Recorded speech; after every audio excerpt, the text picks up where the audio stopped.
kind of disagreeing. Well, he was worried that I wasn't getting enough nutrition for the baby. And I said, well, Tom, I had orange juice this morning. I just felt this huge jolt.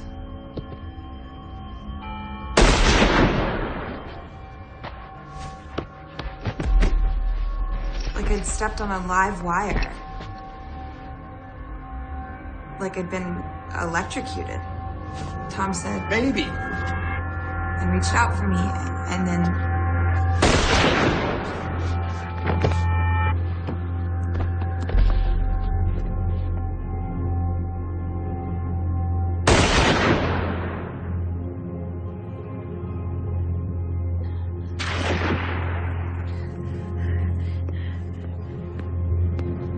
What are you doing? Get up from there. Please call a doctor. Get your books. Please help us.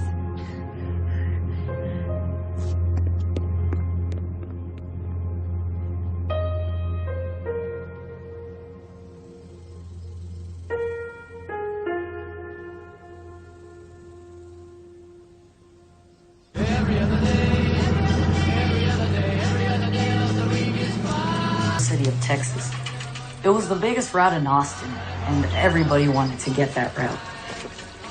I had my cousin with me. Sometimes he would help me with my paper route. I was not supposed to work that day. The regular guy was supposed to get back from vacation that day. But about 10 o'clock that morning, the paper called me and asked if I could do that route one more day.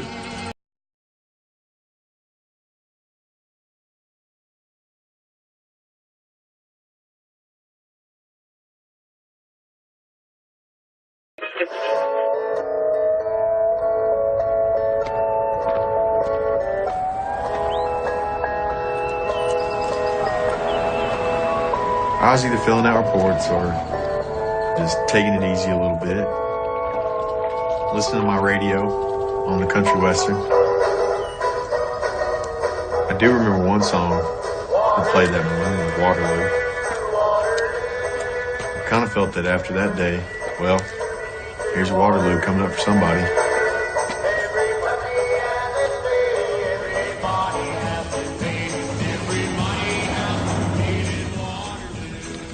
It was hot that day. It must have been 100 degrees. I started making my deliveries, and I heard some sounds, like popping. It sounded like firecrackers.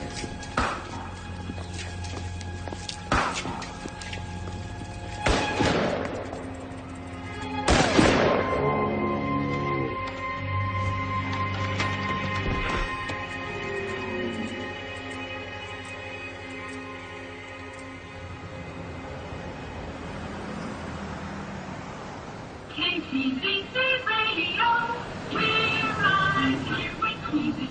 Take us along wherever you go. Austin, Texas. August 1st. Started out as a typical summer day in Austin, Texas. And it was a day that you sat around, frankly. And we were trying to decide, okay, what do we cover today?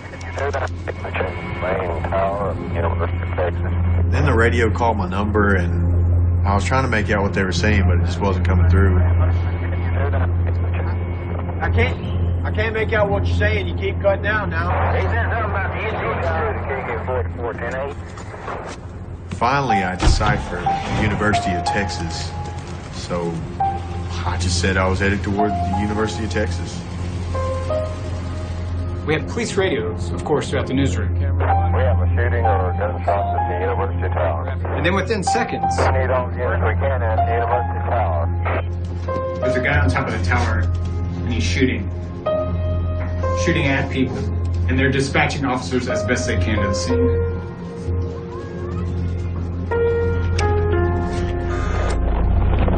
Police operator. This is Michael Hall. There's just been a gunshot right in front of the tower. I heard what I thought were 2 firecrackers, and I thought, somebody still has firecrackers from the 4th of July. This operator.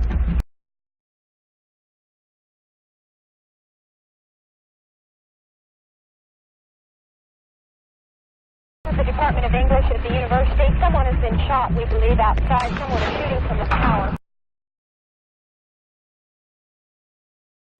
I was in Shakespeare class when it started, and we all ran of the English building. We just stood there peering out over each other's shoulders. I realized that there was someone shooting from the tower, and that if I could see him, he could see me. A sniper, somebody has shot 4 different people. Yes, ma'am, it's been reported. She says 4 people have been shot up there so far. As I ran behind a car, the shot from the rifle sounded like it was almost in my ear, and I could hear the bullet ricochet. When I asked if anyone had been hit, someone said 5 people, including a little boy on a bicycle. When I got shot, we both fell down. You're gonna be okay. You're gonna be okay, honey. He's gonna be okay. Oh my God, what happened? He's been shot.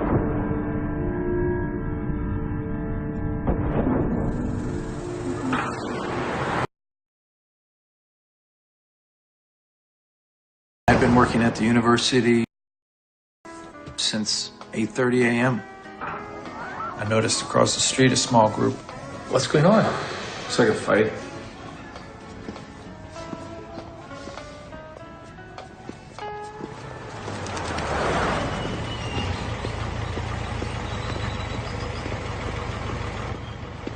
I got across the street and found the boy had been shot.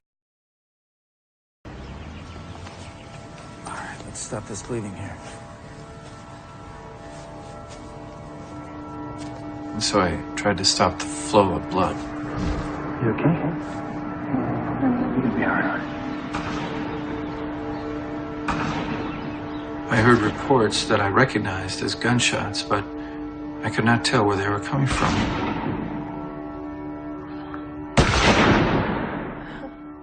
I didn't know what had happened at all.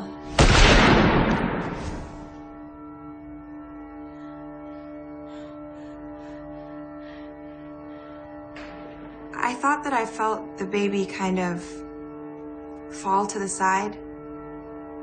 So I thought he probably wasn't alive any longer. You know, by the 8th month, your baby's moving a lot, and after I got shot, the baby never moved. Tom? I called out to him, Tom? but Tom never said another word.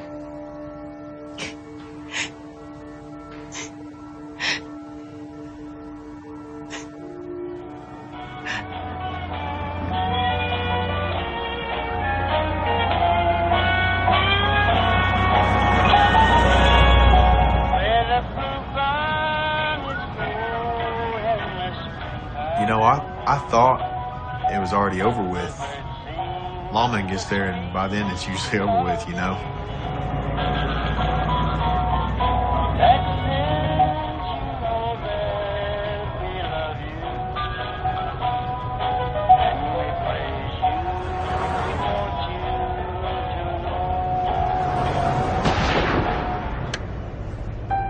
Then I finally realized something was happening that I ain't never seen before.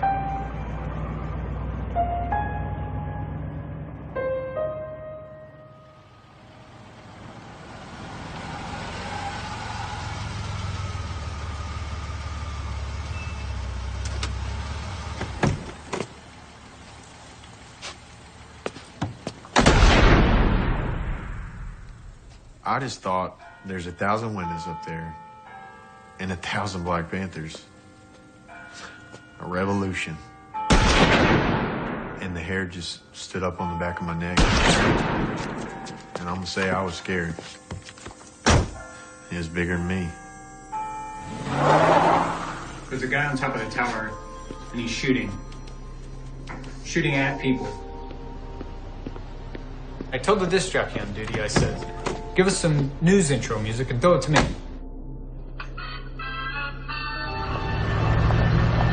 And I'll take it from there.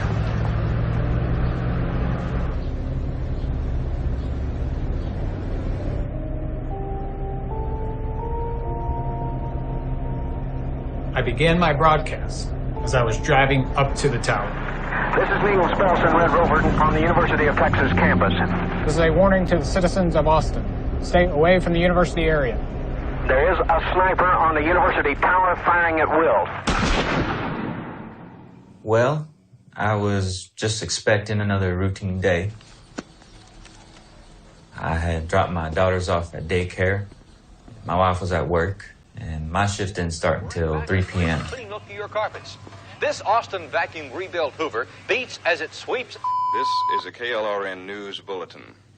A sniper with a high-powered rifle has taken up a position on the observation deck of the tower on the campus of the University of Texas. So I got on the telephone.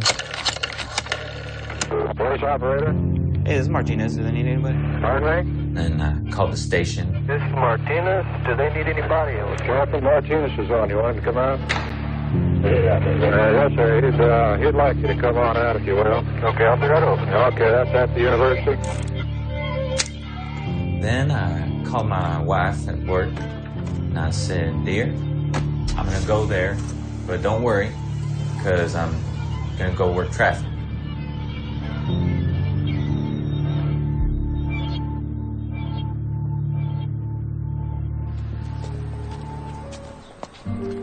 I couldn't get back across the street because I figured I might get shot myself. I moved on to the next building. I tried to find a telephone to call my wife. My wife knew it was my lunch hour, and I knew that she would worry. So I knew that if I could make it to the tower, that I could make contact with the store and my wife.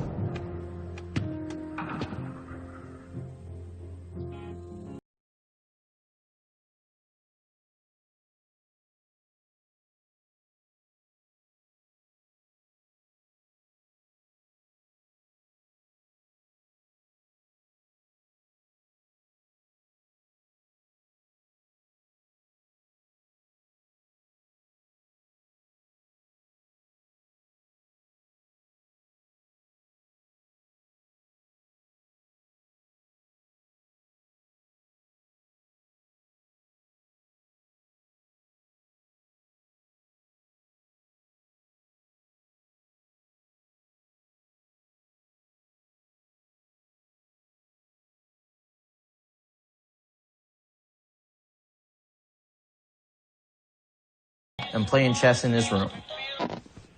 We interrupt this program to bring you a special bulletin from ABC Radio. Here is They said somebody was on top of the tower with an air rifle. Air rifle? Shooting with an air rifle. Didn't sound dangerous to us, sounded exciting. You want to go check it out? Yeah, let's go.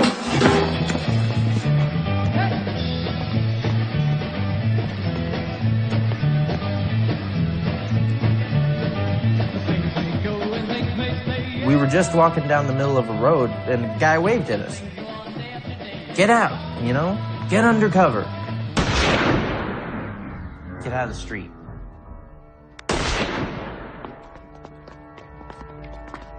And that was the first time we had that things were bad wrong.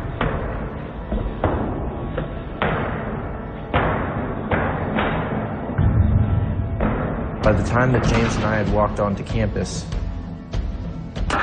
I'm sure over a dozen people had been murdered. And we didn't know it. This is a KLRN News Bulletin. A sniper with a high-powered rifle is firing at persons within his range.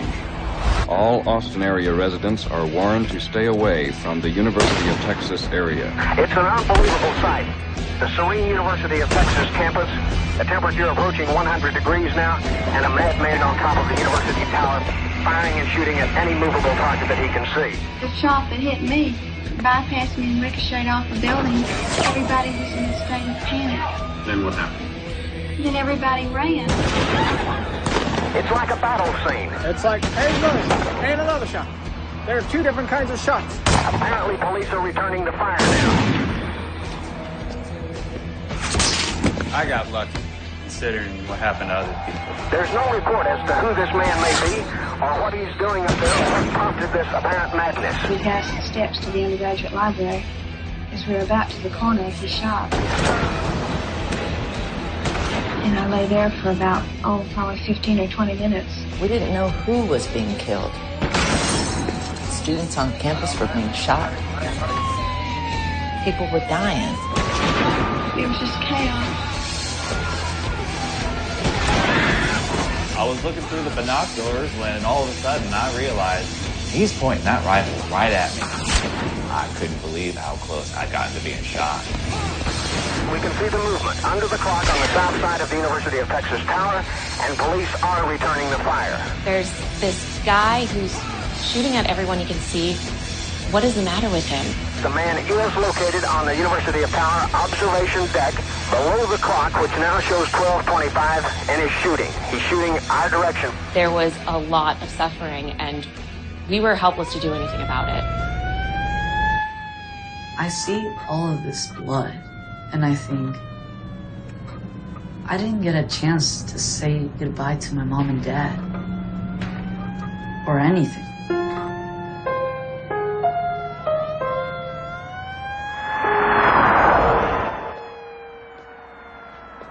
The ambulance driver got a call. Right around the corner, there was another person that they wanted him to pick up. Looking out that window, it was just a direct shot. And of course, I'm thinking, if we don't get out of here quick, I'm gonna get shot again. He knocked a boy off a bicycle. He shot windows out of the Texas Union.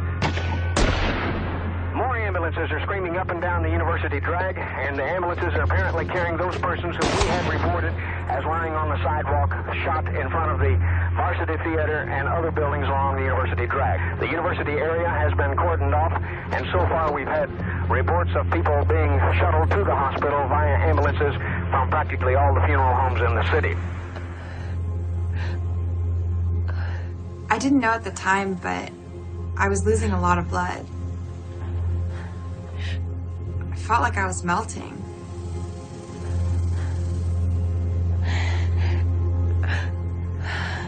The heat was just deadly. The pavement was so hot that it was burning the backs of my legs. And I just hollered out. Anybody got a rifle? Some old boy said he did.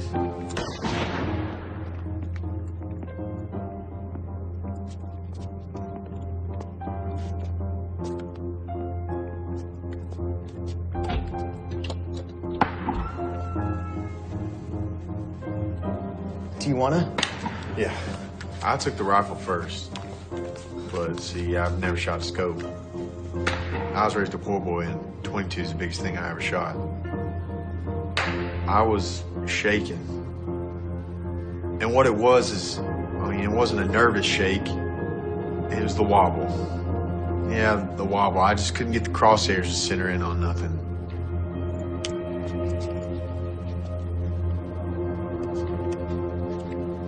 That boy said he could, and Lord knows he had better eyes than I did.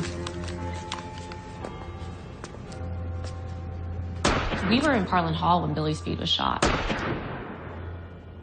My God, he hit the cop. Billy Speed. I glanced down and I saw Billy get hit. Billy! We have a man here just came from the base of the tower. What's your name, please, sir? Leland Hammond. Better duck down a little bit here. You were standing beside the policeman when he was shot? Yes. Was there just one shot fired? Well, he opened fire on us when he saw the policeman with his shotgun converging. The policeman was walking. He shot him through the support near the statue of Jefferson Davis. The shots came near you at the time, though? Oh, yes, there were shots all around. A couple of students crept out the back door and made their way to him. A girl had taken off her slip and was using it to try to stanch the bleeding, but he was bleeding a lot. The guy that was with her had gotten a little tin cup and had filled it with water. It was just like the cowboy movies, right? We did all we could for him. He was still conscious when they carried him off in the ambulance. We don't know. Maybe it could be a superficial wound. Billy! I saw him get hit here. So I thought he was going to be all right, you know?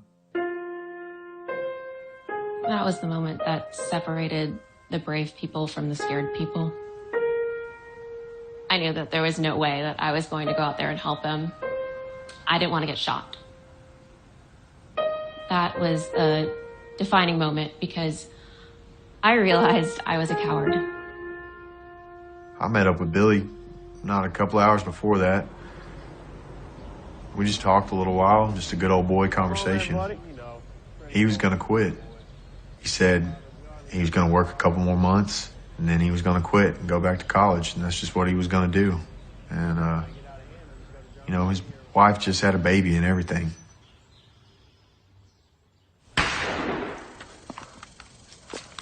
If I see someone... He asked me, he said... Do I shoot him? And I said, you shoot the shit out of him.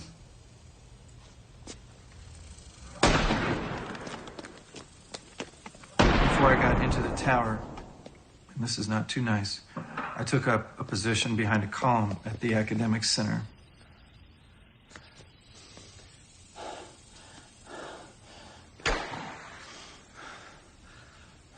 And I gave him the Italian digit.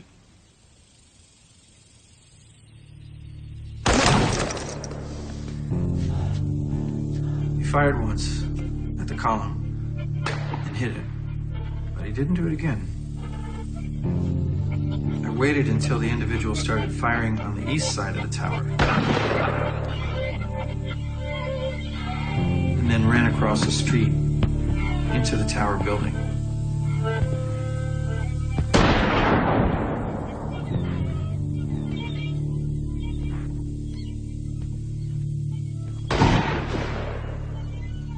You could see the bodies lying on the campus, on the main mall.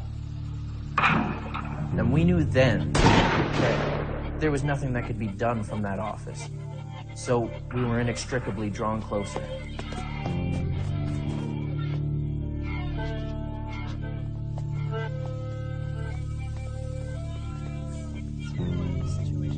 We got up to the statue of Jefferson Davis.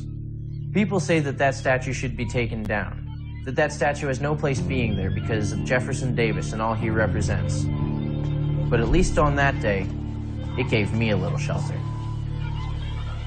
Across from the main mall, there was about a dozen students there as well, all looking at the bodies laying there. And it was frustrating, I guess. Something has to be done. But if I go out there, I might die.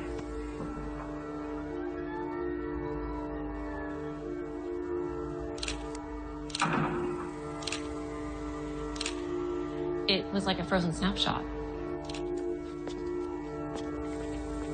Obviously, some people were still alive and hiding behind small things. A couple people seemed really dead.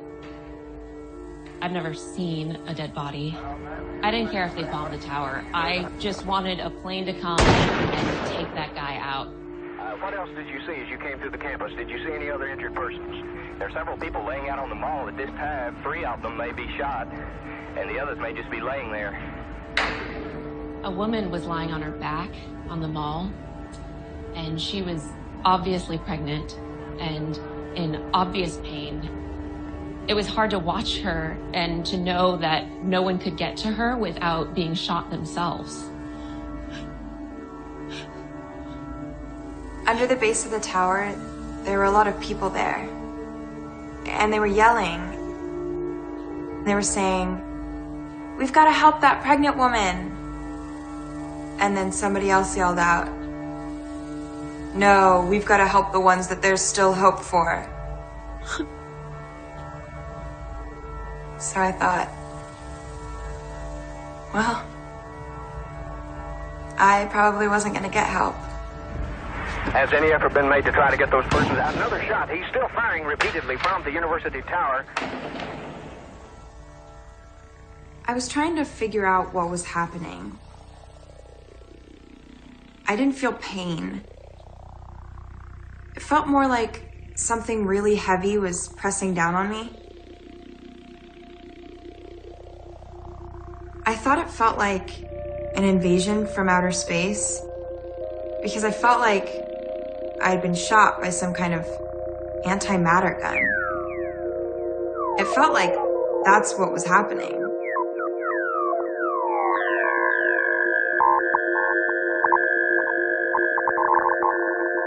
That I was just dissolving.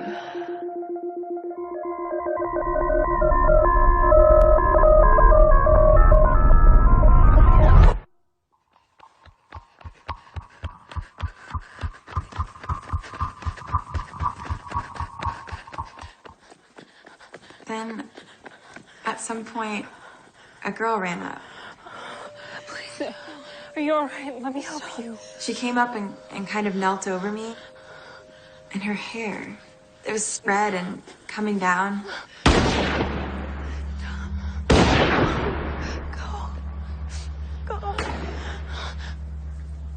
Get down.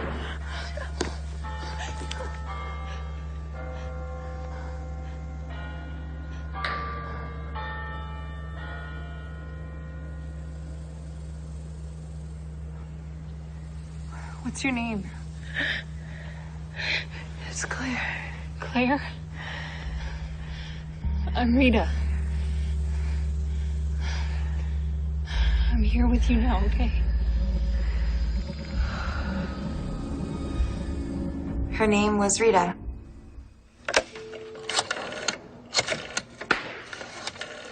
I tried to call the store and my wife.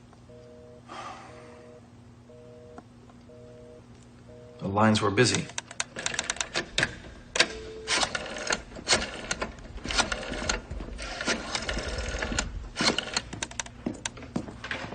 I saw Officer Day. He was alone. I went up to him and I offered my help to him. As it went on, I moved forward a little bit more, kind of inching around, getting a little bit different viewpoint, that sort of thing, as we kept broadcasting. I think it was kind of a natural instinct. Hey, I gotta get closer. I gotta see what's going on. We are not sure that the police are returning the fire, but we do hear the shots. And we do. But I wasn't. Believe me, I wasn't trying to put myself in harm's way. Under the clock on the south side of the University of Texas Tower, and police are returning the fire. I saw this airplane circling the tower. It was a single-engine, small airplane. But the drafts of the heat and the wind, the airplane just couldn't get a steady shot of the sniper.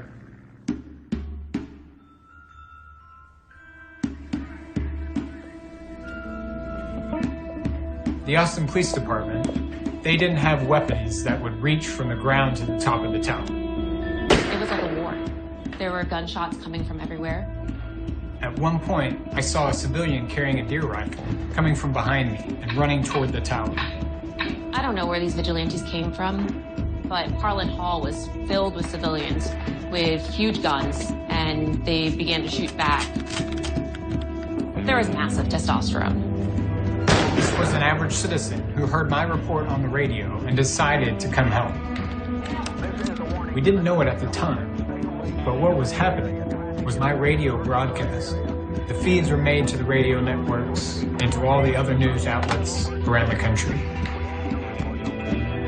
At approximately 12:15, the phones at KBC began to ring with requests for phone reports to radio stations all over the North American continent. Reports were recorded on radio stations in Anchorage, Alaska, Halifax, Nova Scotia, San Diego, California, and even from Honolulu, Hawaii. Repeating, a sniper with a high-powered rifle has taken up a position on the tower at the campus of the University of Texas. Bring you a special bulletin from ABC. All over the United States, radio stations were calling in to get a report of what's going on in Austin. You are looking at the University of Texas Tower in Austin live. There is a sniper, or more than one sniper, located on that ridge right there under the clock. One boy was shot while sitting in the Union through the window. 2 others have been reported shot on the drag, Guadalupe Street. There are people hiding behind trees all over the University of Texas campus. Several are pinned down behind retaining walls in front of the main building. People are warned to stay out of the University of Texas area. This is a live camera coming to you from KLRN Channel 9. I really didn't know what to expect. University of Tower observation deck below the clock and is shooting. He's shooting our direction. We just saw Pepper smoking fire again. It's a battle now. It's a battle between the sniper and the police. I could hear all the shooting, hear the sirens.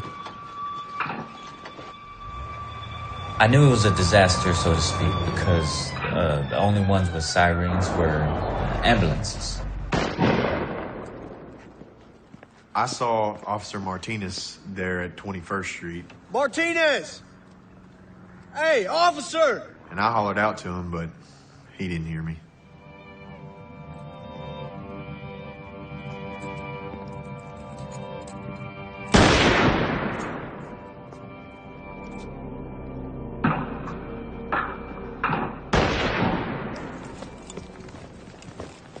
I tried to keep myself from being able to see the top of the tower because I knew if I could see the top of the tower, the sniper could see me. I ran until I got to the South Mall by the Jefferson Davis statue.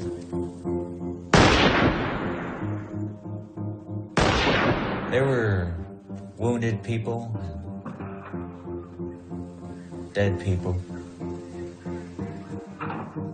People whose conditions I did not know, lying there on the sidewalk.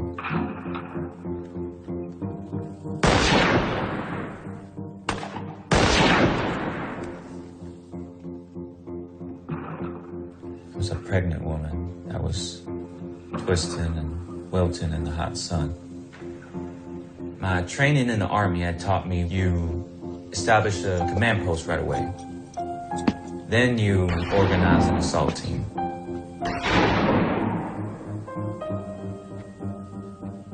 I thought maybe I could go into the tower and assist the people that were going there.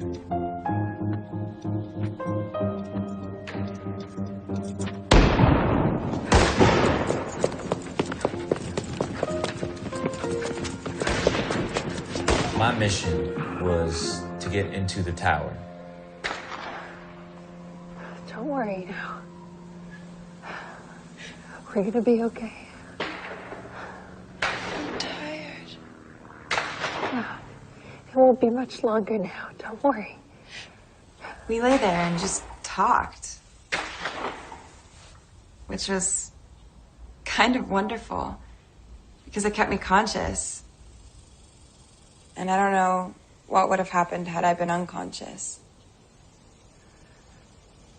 Where did you go to high school, Claire? I think we tried to talk about who I was and who Tom was. Claire, what classes?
jump in the air like Superman.